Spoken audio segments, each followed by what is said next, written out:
কে? পুজো চাঁদা নিতে এসেছি দাদা। বাসায় কেউ নাই? দাদা আপনি তো আছেন, আমিও নাই। মস্কারি করিয়েন না তো, চাঁদাটা দেন। সাদাও নাই, পেন্সিল কম্পাস আছে, দিব?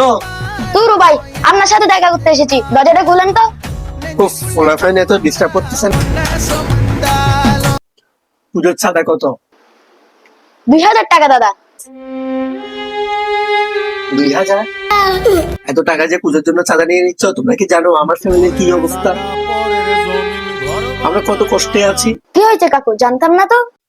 তোমরা কখনো কি কেউ জানার চেষ্টা করেছো আমার ফ্যামিলির কি অবস্থা? আমাদের নুন আনতে পান্তা পুরোই, চাল আনতে চিকেন পুরোই। আমরা কি আর সেরকম ফ্যামিলি? আমরা ডিম আনে দিন খাই। দাদা এটা দিনে আনি দিনে খাই হবে। এর আগে কি কখনো আমাকে পুজোর ছাড়ার জন্য বলতে হয়েছে? আমি তো বলার আগে না করে দিতাম।